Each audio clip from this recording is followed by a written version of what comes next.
نحمده ونصلي ونسلم على رسوله الكريم أما بعد فأعوذ بالله من الشيطان الرجيم بسم الله الرحمن الرحيم وبشر الذين آمنوا وعملوا الصالحات أن لهم جنات تجري من تحتها الأنهار كلما رزقوا منها من ثمرة رزقا قالوا هذا الذي رزقنا من قبل وأتوا به متشابها وَلَهُمْ فِيهَا أَزْوَاجٌ مُطَهَّرَةٌ وَهُمْ فِيهَا خَالِدُونَ صدق اللہ العظیم والصلاة والسلام علیکہ یا سیدی یا رسول اللہ وعلی آلک وصحبک یا سیدی یا حبیب اللہ۔ قرآن مقدس کی سورہ البقرہ کی آیت نمبر 25ویں آیت کا آج انشاءاللہ العزیز درس ہوگا۔ اللہ پاک نے فرمایا بشر الذین آمن وعمل الصالحات، اے میرے محبوب صلی اللہ علیہ وسلم آپ خوشخبری سنا دیں ان لوگوں کو جو ایمان لائے اور نیک عمل کیے کہ ان کے لیے جنت ہے جس کے نیچے نہریں بہتی ہیں۔ کلما رزقوا منها من ثمرۃ رزقا، تو جب بھی انہیں کوئی بھی پھل فروٹ بطور رزق دیا جائے گا تو کہیں گے کہ ھذا الذی رزقنا من قبل، یہ تو وہ ہے جو ہمیں پہلے سے ہی دیا گیا ہے۔ تو وہ اتو بھی متشابہ ہے، تو اللہ پاک نے فرمایا ان کو اس کے شکل صورت کے اعتبار سے وہ ملتے جلتے ہوں گے لیکن ہر ایک کی لذت دوسرے سے مختلف ہوگی۔ وَلَهُمْ فِيهَا أَزْوَاجٌ مُطَهَّرَةٌ، اور ان کے لیے وہاں پاکیزہ جوڑے ہیں، اور وَهُمْ فِيهَا خَالِدُونَ، اور وہاں ہمیشہ رہیں گے۔ یہ ہے اس قرآن حکیم کی آیت کا ترجمہ۔ حضرات، یا ایھا الناس اعبدوا سے اس رکوع کا آغاز ہوا جس میں اللہ پاک نے فرمایا کہ لوگوں اپنے رب کی عبادت کرو۔ تو انسان کی تخلیق کا جو مقصد ہے، یعنی انسان اللہ پاک نے کیوں بنایا ہے، اس کی فائنل کیا ذمہ داری ہے، وہ اللہ کی عبادت ہے۔ پھر اللہ رب العزت نے اپنا تعارف کروایا کہ میں کون ہوں، اپنا تعارف، اپنی شناخت اپنی مخلوق کے ذریعے کرائی کہ میں وہ ہوں کہ جس نے یہ زمین تمہارے لیے بنائی ہے، آسمان بنایا ہے، بارش برساتا ہوں، پھر بارش کے ذریعے زمین میں غلہ اگاتا ہوں جسے تم اپنا رزق بناتے ہو۔ بہت سی اللہ رب تمہیں پیدا کیا، تمہارے آباء و اجداد کو پیدا کیا۔ اللہ تعالیٰ نے فرمایا یہ ساری چیزیں ذرا غور و فکر کرو کہ تم کہاں سے آئے ہو، تمہیں وجود کس نے بخشا ہے، تمہارے باپ دادے کہاں سے آئے تھے، انہیں کس نے بنایا تھا، جس زمین پر تم چلتے پھرتے ہو یہ کس نے بنائی ہے، جہاں سے یہ آسمان سے سورج کی روشنی تم حاصل کرتے ہو، بارش برستی ہے، ستارے دیکھتے ہو، چاند دیکھتے ہو، یہ ساری کائنات میں یہ کس نے بنایا ہے؟ اور تم ان تمام چیزوں سے نفع حاصل کرتے ہو، آسمان سے بھی نفع حاصل کرتے ہو، زمین سے بھی نفع حاصل کرتے ہو۔ کوئی میرے سوا کسی کا کوئی ان چیزوں میں حصہ ہے؟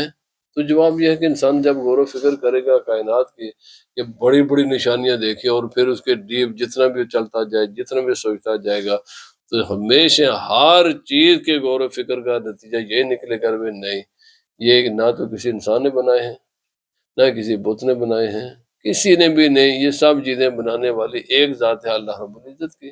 تو جب وہ ایک ہے تو پھر اس کے ساتھ شریک کیوں ٹھہراتے ہو؟ تو فرمایا پھر اس کے ساتھ شریک نہ ٹھہراؤ، وہ وحدہ لا شریک ہے، کیونکہ اس جیسی کسی کی صفتیں نہیں ہیں، اس کے کاموں جیسے کسی کے کام نہیں ہے، تو جب اس جیسا کوئی نہیں ہے تو پھر عبادت بھی تو صرف اسی کی ہے نا۔ اس کے بعد کی آیات میں اللہ پاک نے فرمایا، نبی پاک صلی اللہ علیہ وسلم کی نبوت و رسالت کو ثابت کیا اور فرمایا کہ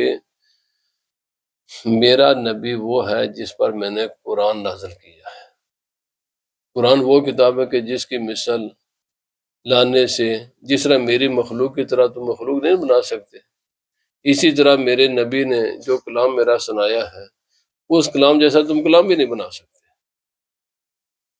اس نبی کا کہ نبوت کی دلیل قرآن حکیم ہے، کیونکہ یہ کلام ہے میرا جو میں نے اس پر نازل کیا ہے، اور فرمایا تم سارے انسان جن مل بھی جاؤ، ساری کائنات کے انسانوں کو بنا لو، 1.5 سطر کی لائن جیسی لے کر آؤ، اور ساتھ ہی اللہ پاک نے فرمایا تم نہیں لا سکو گے، قیامت تک نہیں کر سکو گے تم۔ جب کر نہیں سکتے تو پھر اللہ سے ڈرو، آپ نے آپ کو خواہ مخواہ کیوں جہنم کے ایندھن بناتے ہو؟ نہ اپنے جہنم میں آپ نے اپنا ٹھکانہ بناؤ، بچو۔ اللہ رب العزت کا عادت کریمہ پورے قرآن حکیم میں یہ ہے، پورے قرآن حکیم میں یہ ہے، اور اسی لیے جو قرآن پاک کے اسماء ہیں نام، ان میں سے مثانی بھی ہے، ڈبل۔ تو ڈبل کا معنی کیا ہے؟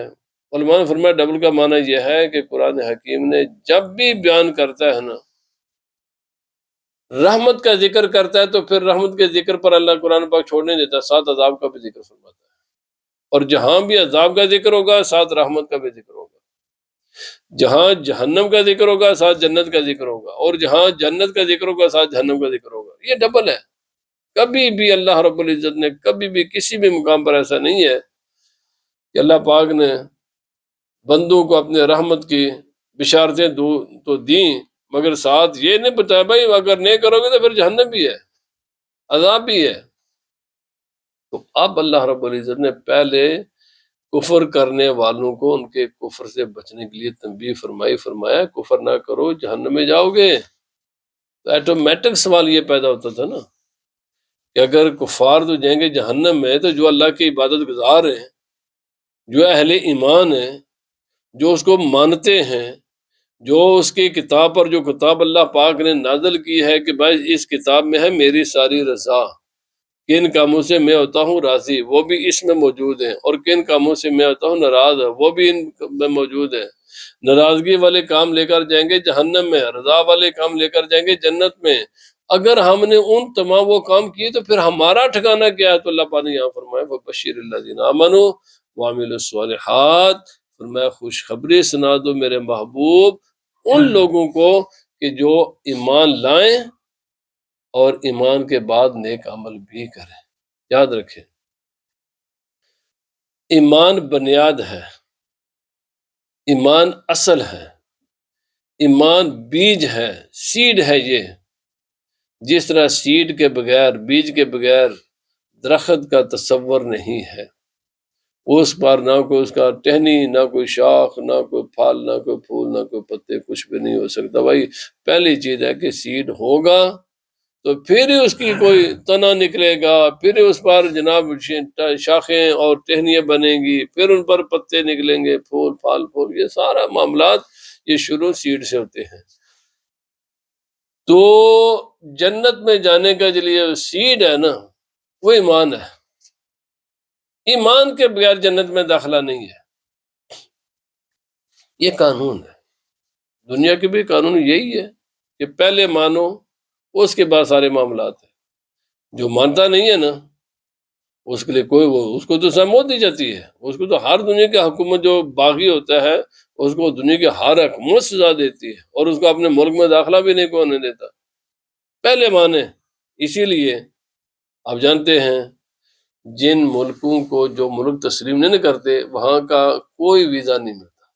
کبھی دیکھا کہ کسی ملک نے کسی کو تسلیم نہیں کیا، مانا نہیں ہے، اور وہاں کا ویزا بھی ہے، اور پھر ان کے میرے بھائی پہلے مانا جاتا ہے، پہلے کہا جاتا ہے یس آپ ایک لیگل طریقے سے آپ کی حکومت ہے، آپ کے ملک، آپ کی اسٹیٹ، آپ کی ریاست ایک قانونی ریاست ہے، اس کے بعد پھر یہ سارے معاملات چلتے ہیں۔ جب مانتے ہی نہیں ہیں، میں مثال ایک دے دوں کہ آسانی کے ساتھ مثال ہے، پاکستان اسرائیل کو نہیں مانتا، کوئی پاکستان کے شہر اسرائیل جا سکتا ہے؟ کبھی بھی لیگل وے سے نہیں جا سکتا۔ کیوں؟ وہ ماننا ضروری ہے، پہلے مانو گے اس کے بعد انٹری ہوگی، جب مانتے ہیں تو انٹری کہاں سے ہوگی؟ اس لیے خدا کا قانون بھی یہی ہے، پہلے مانو، ماننے کا نام ہی ایمان ہے۔ مانو، مجھے مانو، میرے نبی کو مانو، میری کتابوں کو مانو، میرے فرشتوں کو مانو، قیامت کے دن کو مانو، اچھی بری تقدیر کو مانو، میری کتابوں پر ایمان، یہ ماننا ہی ہے۔ مانو ان سب کو، یہ سب کے سب حق ہیں، اور اس کے بغیر نیک عمل کسی کام کا نہیں ہے۔ ورنہ میں نے کئی مرتبہ دروس میں یہ کہا دنیا کا کوئی بھی سوسائٹی ایسی نہیں، کوئی بھی دنیا کی ایسی سوسائٹی نہیں ہے کہ جو ساری کی ساری بری ہوتی ہے۔ سب سے بڑا گناہ اسلام میں شرک ہے۔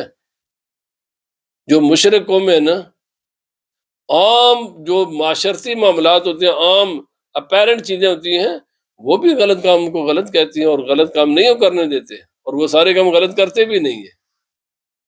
بھائی کوئی مشرک جو ملک ہیں جہاں پر بتوں کی پوجا ہوتی ہے وہاں سارے گناہ کے کام ہوتے ہیں؟ کوئی نہیں بھائی، وہ بھی بڑے بڑے اچھے کام کرتے ہیں، پر ان کے اچھے کاموں کا انہیں قیامت کے دن کوئی نفع نہیں ہوگا۔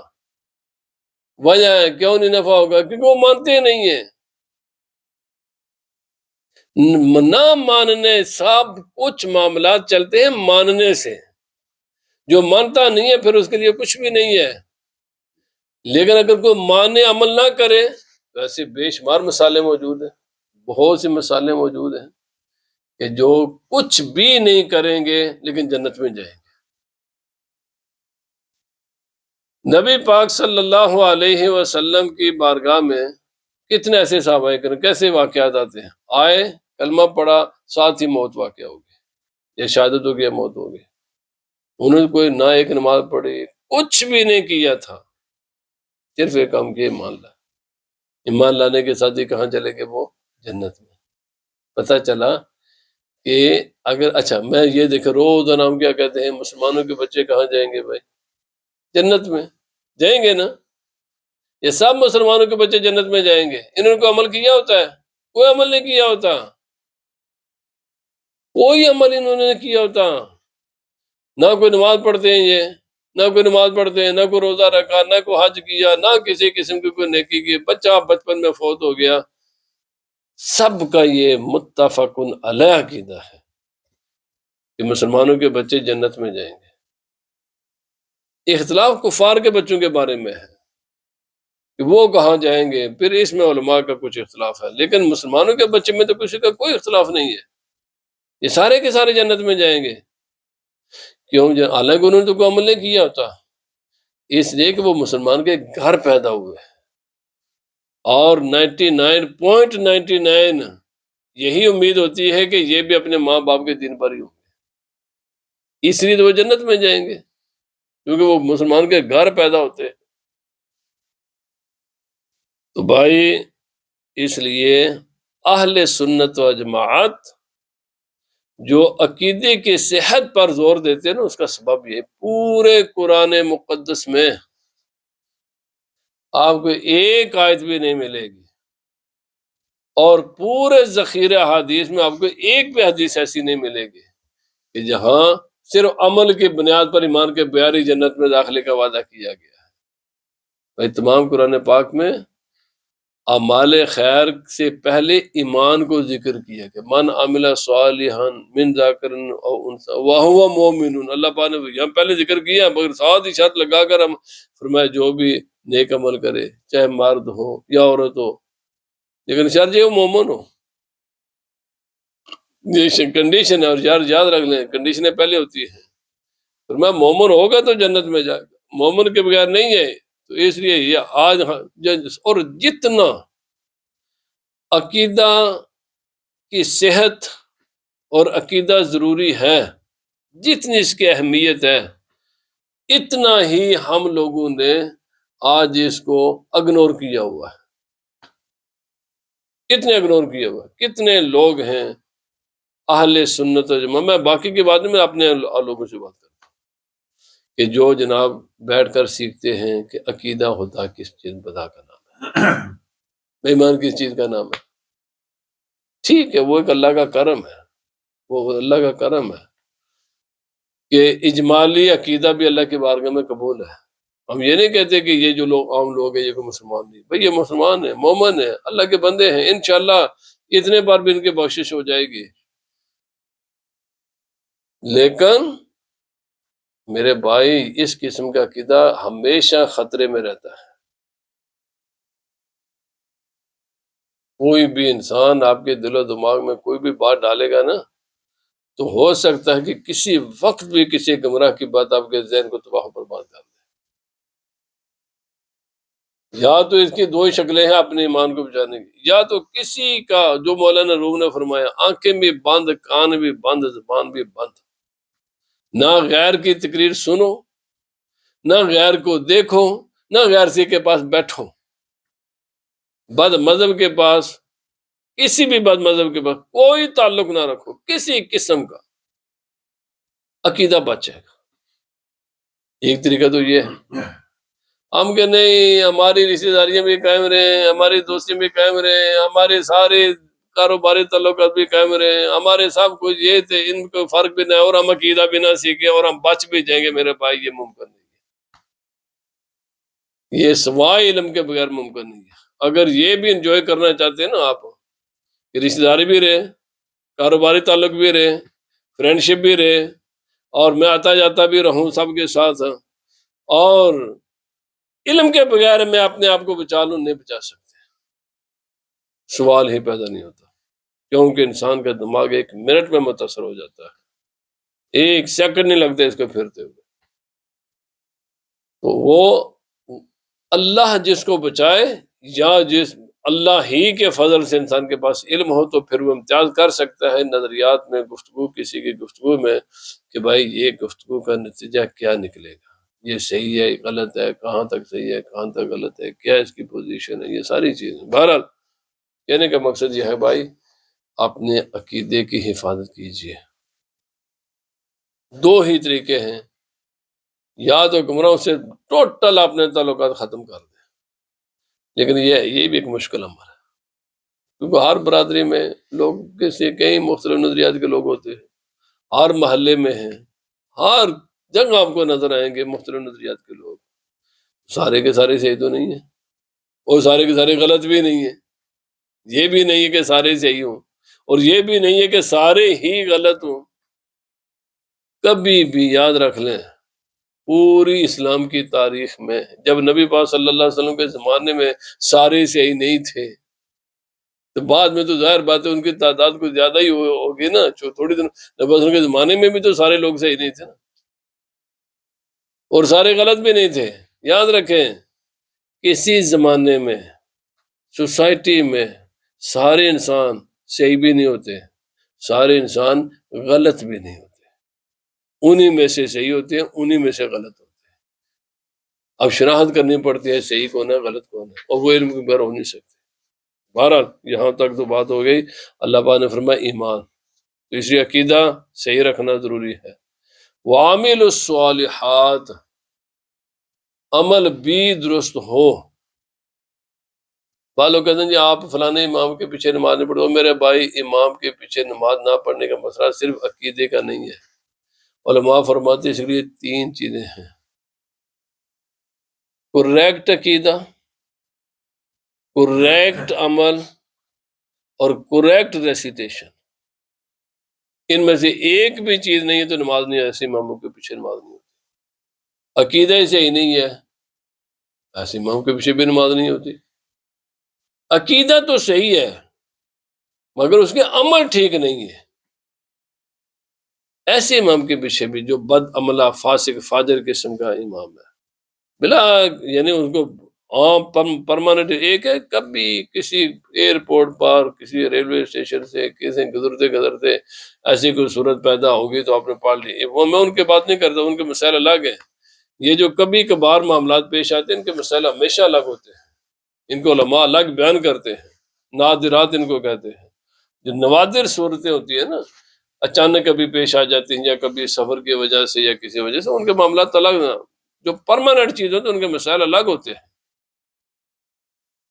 عقیدہ بھی صحیح ہو، عمل بھی صحیح ہو، ظاہراً کوئی فاسق فاجر نہ ہو، اور قرآن پاک بھی درست پڑھے۔ اگر عقیدہ بھی صحیح ہے، ظاہری عمل بھی صحیح ہے، بس قرآن پاک ہی غلط پڑھتا ہے، پھر بھی نماز نہیں ہوگی۔ تجوید اس کے یہ فرض ہے، اسے بہت زیادہ ضروری چیزیں ہیں، کہ بعض ایسی نماز میں غلطیاں ہوتی ہیں، قرات میں ایسی غلطیاں ہوتی ہیں جس سے نماز ہی ٹوٹ جاتی ہے۔ تجوید بنیادی علوم میں سے فرض ہے، پھر آگے اس کی تفصیلات ہے، کتنی تجوید فرض ہے کتنی فرض نہیں ہے۔ بہرحال ایک بات ضروری ہے کہ جس سے نماز ٹوٹ جائے وہ اتنا تو علم فرض ہے تجوید۔ کریکٹ عقیدہ، کریکٹ عمل، کریکٹ ریسیٹیشن، جب تک کسی امام میں یہ تینوں میں سے کوئی ایک بھی نہیں ہوگی تو نماز ایسے امام کے پیچھے نماز نہیں ہوتی۔ یہ صرف مسئلہ بعض عقیدوں کا نہیں ہے بھائی، خود ہمارے اپنے اندر بھی بس کئی ایسے امام ہوتے ہیں کہ جو بالکل پکے سچے سنی ہوتے ہیں، لیکن قرآن پاک غلط اگر پڑھیں گے تو پھر بھی نماز نہیں ہوگی۔ اور بھی ایسے مسائل ہیں جن کی وجہ سے کسی امام کے پیچھے نماز نہیں ہوتی۔ تو اس لیے علماء نے فرمایا، میں نے کل بھی درس میں عرض کیا، عمل صحیح جب تک 4 شرطیں کمپلیٹ نہیں ہوگی تو عمل صالح بنتا ہی نہیں ہے۔ پہلا ہے علم ہونا چاہیے، دوسرا ہے نیت ہو، تیسرا ہے صبر ہو، اور چوتھا ہے اخلاص ہو نیت میں۔ جب تک ان میں سے، اور علم کا مطلب کیا ہے؟ علم کا مطلب یہ ہے عمل ایسے کریں جیسے نبی پاک صلی اللہ علیہ وسلم نے یا کیا اور ہمیں کر کے دکھایا ہے یا فرمایا ہے، ان کے مطابق ہو، اپنی من مانی نہ کرے۔ جیسے ادھر لوگ زوال کے وقت آگے نماز پڑھنا شروع کر دیتے ہیں، اور بھائی اللہ کے بندوں نے بزرگ منع فرمایا صبح نماز پڑھنے سے، علم نہیں ہے نا۔ علم ہوتا تو نماز کیوں پڑھے لوگ؟ جس وقت نماز کا وقت نہیں ہے، آدمی بغیر علم کے نماز پڑھے گا تو نماز نہیں ہے، کیونکہ نبی پاک صلی اللہ علیہ وسلم نے منع فرمایا اس وقت سے نماز پڑھنے سے۔ اچھا عید کے دن آدمی روزہ رکھ لے، اور بھائی یہ روزہ نہیں ہے، نبی پاک صلی اللہ علیہ وسلم نے اس دن روزہ رکھنے سے منع کیا ہے۔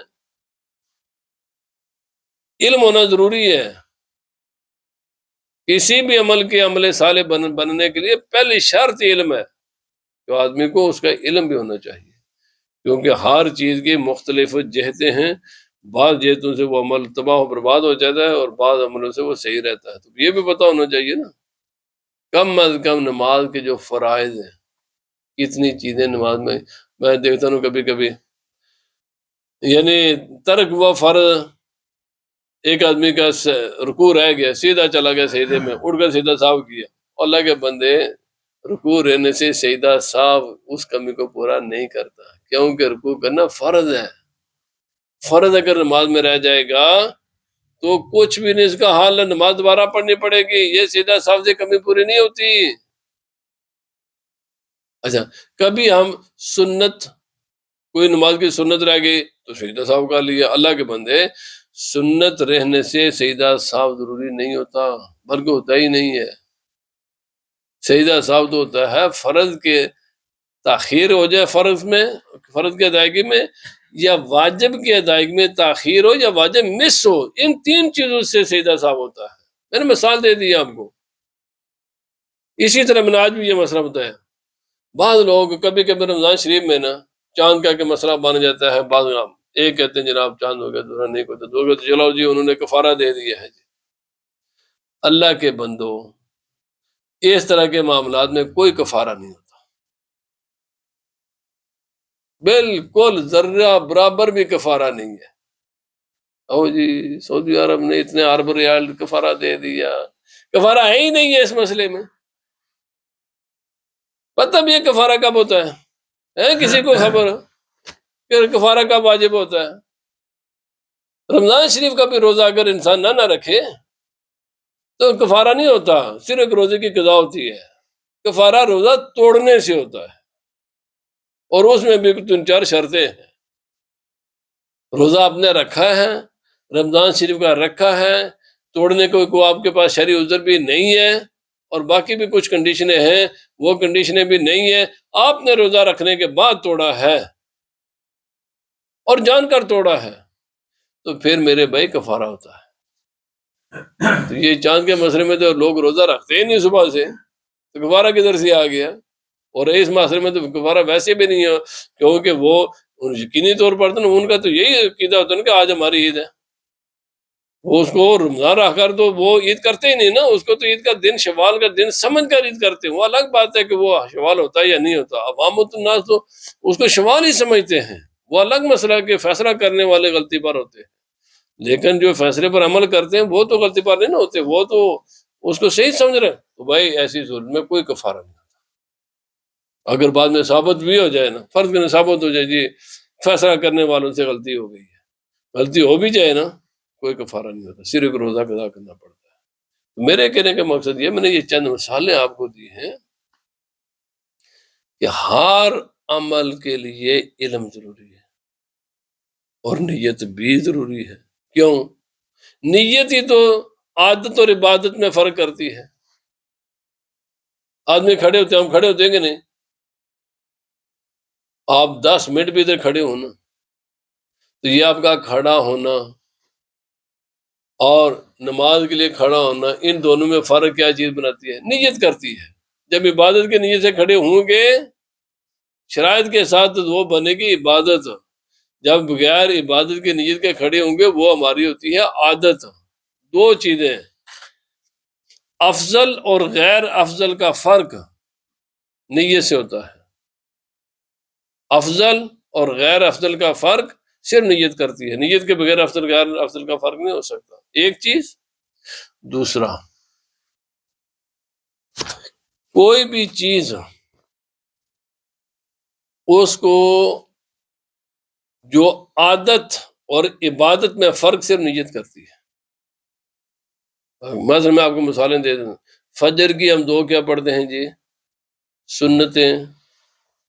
اور اس کے بعد کیا پڑھتے ہیں؟ 2 فرض. افضل کیا ہے ان میں سے؟ فرض افضل ہے نا. تو پڑھتے کیا ہیں دونوں رکعتوں میں؟ فجر کی 2 رکعتوں میں کیا پڑھتے ہیں؟ ایگزیکٹ سیم ہوتا ہے جیسے فرض پڑھتے ہیں. اسی طرح کی ہم سبحان اللہ پڑھتے ہیں پہلے رکعت میں، باقی ساری تفسیر ہم سب مسلمان جانتے ہیں. فجر کے 2 سنتوں پڑھنے کا طریقہ اور فجر کے 2 فرض پڑھنے کا طریقہ سیم ہے، لیکن ایک ان میں سے افضل ہے، دوسری افضل اس سے کم درجے کی چیز ہے. افضل اور غیر افضل فرق نیت کرتی ہے. ایک کو ہم پڑھتے ہیں فرض سمجھ کر، فرض کی نیت کر کے. دوسرے کو ہم پڑھتے ہیں سنتوں کی نیت کر کے. جس کو فرض کی نیت کر کے پڑھیں گے وہ افضل ہوگی، اور جس کو سنتوں کی نیت کر کے پڑھیں گے وہ غیر افضل ہوگی. یعنی اس کے برابر نہیں ہو سکتے. سمجھ آئے گی بات؟ یہی یار نفلوں کا، یہ باقی سارے معاملات. یہی ہم جب صدقہ دیتے ہیں، زکوٰۃ بھی غریب فقیروں کو دیتے ہیں، صدقہ بھی غریب فقیروں کو دیتے ہیں. فرق کیا کرتے ہیں؟ جس کو زکوٰۃ سمجھ کر دیتے ہیں صدقہ، وہ زکوٰۃ بنتی ہے. وہی عمل ہم بغیر زکوٰۃ کے نیت، صدقے کی نیت سے دیں، صدقہ تو افضل ان میں سے کیا ہے؟ زکوٰۃ. بھائی نیت انسان کے عمل ایک ہے، عادت اور عبادت میں فرق نیت کرتی ہے ایک. دوسرا، افضل اور غیر افضل میں فرق نیت کرتی ہے. دوسری بات ہے علم ہونا چاہیے، نیت ہونا چاہیے، صبر بھی ہونا چاہیے. بس آپ نماز اس طرح جلدی جلدی رکوع کیا، سجدہ کیا، ماری ٹکرے بھاگے، کوئی نماز نہیں ہے. کیوں؟ کوئی کیوں نہیں نماز؟ بھائی آپ نے صبر سے نماز نہیں پڑھی. آپ کے لیے ضروری تھا کہ آپ سبحان اللہ پڑھتے، الحمدللہ پڑھتے، صحیح تلفظ کے ساتھ پڑھتے، پھر رکوع میں جاتے، کم از کم 3 مرتبہ سبحان ربی العظیم کہتے. پھر یہ ساری چیز کے لیے صبر چاہیے. آپ کہتے نہیں نہیں میں 2 منٹ میں ساری نماز بھی پڑھ کر آ جاؤں، ٹکرے مار کر آ جاؤں. تو میرے بھائی کوئی بھی عبادت نہیں ایسی بنتی. تمام عبادات کے لیے صبر چاہیے. یہاں سے 100-200 پاؤنڈ نکالنا ذرا مشکل ہی ہوتا ہے، لیکن صبر کرنا پڑتا ہے. ٹھیک ہے میں اللہ کی رضا کے لیے دے رہا ہوں. تو بھائی ہر عبادت کے لیے صبر چاہیے. کوئی ایسی عبادت نہیں ہے کہ جس میں صبر نہیں ہے. علماء فرماتے ہیں عمل صالح بنتا ہی تب ہے کہ جب انسان صبر اس میں ہوتا ہے. ہر عمل میں، نماز میں بھی صبر ہے. ٹھنڈا پانی ہوتا ہے، بعض اوقات اٹھنا پڑتا ہے. انسان کا طبیعت نہیں کہتی بیڈ چھوڑنے کو، ٹھنڈے پانی سے وضو کرنے طبیعت نہیں کہتی. پھر ایک 5-10 منٹ 15 منٹ تو لگتے ہیں. لوگوں کے پاس ٹائم نہیں ہے، صبر کرنا پڑتا ہے ہر کام کے لیے. روزہ تو ہے ہی بہت بڑا صبر ہے. حج میں تکلیفیں دیکھنا پڑتی ہیں. اور جتنی بھی عبادات ہیں، کوئی ایسی عبادت نہیں کہ جو صبر کے بغیر ہو جائے. کوئی عبادت نہیں جو بغیر صبر کے ہو. آپ اللہ کا ذکر پڑھیں گے تو آپ کو ٹائم لگے گا. صبر ہے، ٹائم دینا پڑتا ہے اس کو، پھر آپ صبر کرنا پڑتا ہے. بہت سے کام چھوڑنے پڑتے ہیں. تو فرمایا عمل صالح بغیر صبر کے عمل صالح نہیں بنتا. کیوں؟ جتنی بھی عمل ہیں ان میں نفس کچھ اور کہتا ہے. صبر کا معنی کیا ہے؟ اپنے نفس کو کنٹرول کرنا، روکنا. نفس کہتا ہے یہ کرو، نہیں بھائی میں یہ کروں گا. اور آخری بات ہے یہ سارے کام اللہ کے رضا کے لیے کریں گے، اخلاص ہوگا تو پھر عمل صالح بنتا ہے. اللہ پاک نے فرمایا ان کے لیے جنت ہے جس کے نیچے نہریں بہتی ہیں. نیچے نہریں بہنے کا مقصد کہ ہمارے دماغ میں یہ آتا ہوگا کہ جیسے ہماری زمین کی نہر ہے نا، کہ ہم اوپر ہوتے ہیں اور نہروں کا پانی ہمارے نیچے ہوتا ہے۔ جنت میں اس کا الٹ ہے، جنت کی نہریں اوپر ہوں گی۔ تو نیچے کا معنی کیا ہے؟ نیچے کا معنی یہ کہ وہاں جو جس آپ گھر میں ہوں گے نا، جس محل میں ہوں گے، اوپر بالا کونے میں آپ ہوں گے اور نیچے جناب آپ کے وہاں نہریں بہتی ہوں گے، لیکن وہاں پر یہ نیچے نہیں ہے، وہاں کی نہریں زمین کے جو جنت کی زمین سے اوپر سے بہیں گی اسی طرح۔ لیکن وہ آپ جہاں یہاں پانی تو کنٹرول نہیں ہوتا، یہاں کا کوئی بھی، چونکہ لیکوڈ چیزیں ہوتی ہیں، نہر میں تو لیکوڈ ہی ہوتا ہے، تو یہاں پر لیکوڈ تو آؤٹ آف کنٹرول ہو جاتا ہے جتنے، وہاں ایسا نہیں ہوگا۔ وہاں تمام جو چاہے شہد ہے، چاہے پانی ہے، چاہے دودھ ہے، چاہے وہاں کا شراب ہے، یہ جو بھی نہریں میں ہوں گی، یہ سب کے سب اوپر ہوں گی، اور وہ ایک جہاں جو اللہ کی جہاں ان کو حکم ہے اس کے مطابق وہاں چلیں گے۔ وہاں سے آپ جائیں دودھ پی لیں، پانی پیئیں، شہد پیئیں، شراب پیئیں، جو بھی آپ کا دل ہے وہاں سے میسر ہوگا۔ تو یہ ہے بھائی نیچے کا معنی کہ آپ کے محلات کے نیچے ہوں گے اور آپ کے ریچ میں ہوں گے، وہاں یہ نہیں کہ نیچے ہوں گے، نیچے نہیں، وہ اوپر ہوں گے۔ اور فرمایا کلما، جب انہیں رزق دیا جائے گا تو لوگ چونکہ یاد رکھ لیں، جنت میں کوئی ایسی چیز نہیں ہے، کوئی جنت میں ایسی چیز ہے کہ جس کی ایک مثال اس دنیا میں نہیں۔ میں نے پہلے بھی کہیں دروس میں کہا، اللہ رب العزت نے جنت کاپی ہے، اپوزٹ ہے اس دنیا کا، فرق صرف کوالٹی کا ہے۔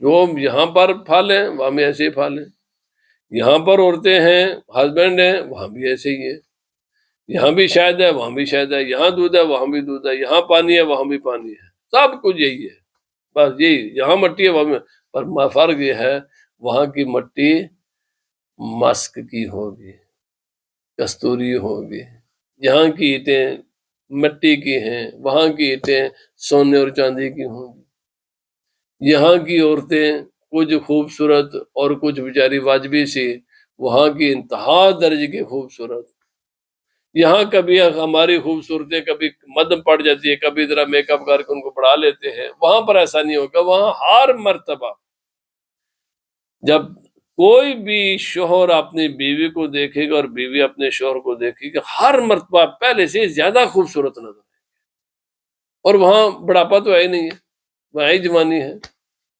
لباس وہاں کے کمال ہیں، پھل ایسے ہی کمال سے کمال ہیں، یہی اسی طرح کی شکلیں ہوں گی جیسے دنیا میں، انار بھی اسی قسم کا ہوگا، سیب بھی ایسے ہی ہیں، وہاں کے کیلے بھی، لیکن شکل صورت میں ایسی ہوں، لذت میں ایسے نہیں ہے، عورتیں بھی ایسے ہی ہوں گی جیسے یہاں، لیکن ان کے ساتھ جو دنیا میں تعلق ہے وہ ایسے وہاں 1000 گنا یہاں سے بہترین لذتیں ہوں گی، عورتوں کے لیے مرد، مردوں کے لیے عورتیں، اور یہ پھل پھول تو وہ کہیں گے اللہ بھائی یہ تو ہمیں دنیا میں کھا پی کر آئے ہیں، تو جب پہلے دیکھیں گے نا، وہ فریش سے لے کر آئیں گے جناب، ٹرے بھر کا لے کر آئیں گے آپ کے لیے، ایپل یا بنانا یا فروٹ، او یا اللہ یہ آج کل کے بچے تو ویسے بھی نہیں کھاتے، تو فریش سے کہیں گے نہیں ذرا پہلے کھاؤ تو صحیح نا، تو جب کھائیں گے تو اس کی ٹیسٹ نرالی ہوگی۔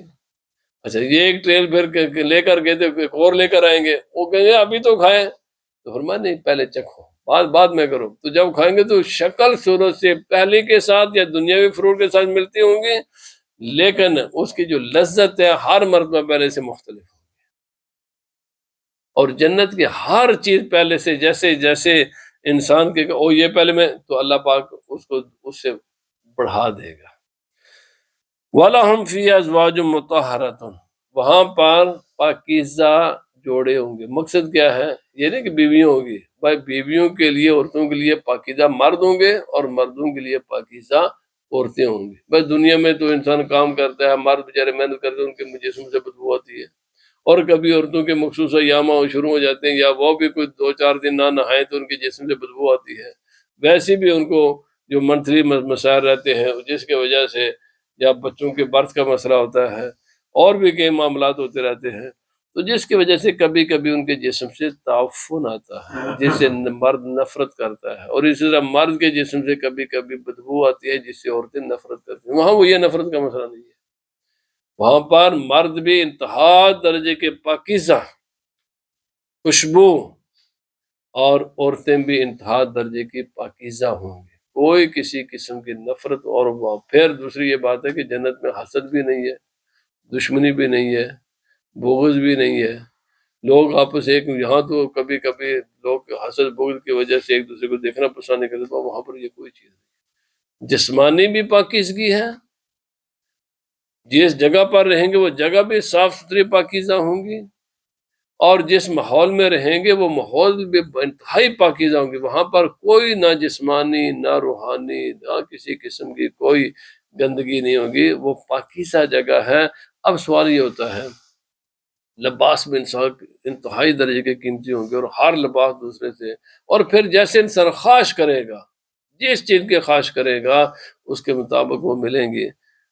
انسان کو دنیا میں ساری نعمتیں مل جائیں نا، لیکن جب انسان سوچتا ہے نا میں نے دنیا سے جانا ہے، تو یہ ساری نعمتوں کا جو لذت ہے نا وہ خراب ہو جاتی ہے، یار مرنا ہے۔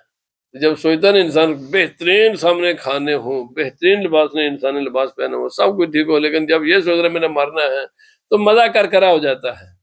اللہ پاک نے فرمایا جنت وہ جگہ ہے جہاں موت نہیں ہے، وہ کوئی وہاں موت نہیں ہے۔ نبی پاک صلی اللہ علیہ وسلم فرمایا جہنمیوں کو کہا جائے گا جتنے زمین پر ریت کے ذرے ہیں نا، اتنا عرصہ تو تم نے رہنا ہے جہنم میں، تو خوش ہو جائیں گے۔ کیوں؟ ریت کے ذرے یا ریت کے کنکر، یہ پبل، یہ بھی تو ان کے جو آخری حد ہے نا، حد ہے نا، زمین ایک اس کا ہے نا پتہ کتنے سارے، وہ کہیں گے چلو ایک وقت تو آئے گا نا جب ہم اس جہنم سے ہمیں چھٹکارا نصیب ہوگا، بس انہیں یہ بتایا جائے گا۔ اور فرمایا جنتیوں کو جب کہا جائے گا نا آزمانے کے لیے، دیکھنے کے لیے کہ بھائی تم اتنا عرصہ جنت میں ہو جتنا زمین کے کنکر اور وہاں کے ذرات ہیں، تو یہ سیڈ ہو جائیں گے۔ کیوں؟ یہ محدود ہے، کنکر محدود ہیں، اور جنت لا محدود ہے، اور جہنم بھی لا محدود ہے۔ اللہ پاک فرمائے گا نہیں بھائی، جہنمیوں موت کو ذبح کر دیا جائے گا، موت کو پہلے دکھایا جائے گا، دونوں کو، جنتیوں کو بھی دکھایا جائے گا، جہنمیوں کو بھی دکھایا جائے گا۔ جہنمی بڑے خوش ہوں گے، وہ چلو یار موت، فرمایا اس کو پہچانتے ہو؟ ہاں پہچانتے ہو، کیسا؟ یا بڑی چنگی ہے۔ وہ کہیں گے کاش کہ آپ جب مر جائیں، کاش کہ ہم مرے اسے، اس عذاب سے جان چھوٹے۔ جنتی جو ہے نا وہ پریشان ہو جائیں گے موت کو دیکھ کر، اللہ پاک دونوں کے سامنے اس کو ذبح کر دے گا۔ فرمایا آج کے بعد کوئی موت نہیں ہے، جو جہنمی ہے یہ ہمیشہ جہنم ہے، اور جو جنتی ہیں وہ ہمیشہ جنت میں۔ میرے بھائی، میں آج طلباء کو بھی کہہ رہا تھا یار 30-40 سال کا سارا مسئلہ ہے۔ 30-40 سال انسان 20-22-25 سال کے جا کر جاب شروع کرتا ہے، 60-65 سال پر ریٹائر ہو جاتا ہے، 40 سال کا سارا مسئلہ ہے۔ اس کے لیے تم اتنی محنت کرتے ہو، اتنی محنت کرتے ہو کہ تم اپنی زندگی پگلا کے دیتے ہو 40 سال کے لیے۔ اللہ کے بندو، اس سے آدھی محنت کرو نا، 40 سال کے لیے اتنی محنت کرتے ہو تو جنت ہمیشہ کا گھر ہے۔ وہ یہ بھی نہیں کہ 1,00,000 سال کی ہے، وہ یہ بھی نہیں کروڑ سال ہے، وہ یہ بھی نہیں ہے کہ وہ ارب سال ہے، وہ یہ بھی نہیں ہے کہ وہ خرب سال ہے، بھائی وہ ٹریلین سال، فرما وہ یہ بھی نہیں ہے وہاں پہ، کیونکہ یہ سب کے سب عدد ہے، اور وہاں کوئی عدد نہیں ہے، کیونکہ اللہ پاک نے فرمایا وہ ہمیشہ کا گھر ہے۔ تو یار اتنی کتنا بڑا ہم نقصان کرتے ہیں، کتنا بڑا ہم نقصان کرتے ہیں، ہمیشہ کے گھر کو تباہ کر دیتے ہیں۔ باقی خدا کا، اس کے مالک مرضی ہے، پر انسان کو اپنے طرف سے کوشش کرتے رہنا چاہیے نا کہ ہمارا وہ گھر صحیح بن جائے۔ تو بھائی وہ صحیح گھر ایسے ہی بنے گا نا کہ ہم اس دنیا میں تھوڑا سا صبر کریں، اور یہ 30-40 سال صبر شکر کر کے گزارا کر لیں، جیسے بھی ہوتا ہے، جیسے بھی ہوتا ہے گزارا کر لیں، لیکن اس گھر کو تباہ نہ کریں۔ اور اگر کوئی غلطی ملطی ہو جائے تو اللہ سے معافی مانگ لیں، اپنے آپ کو کریکٹ کر لیں۔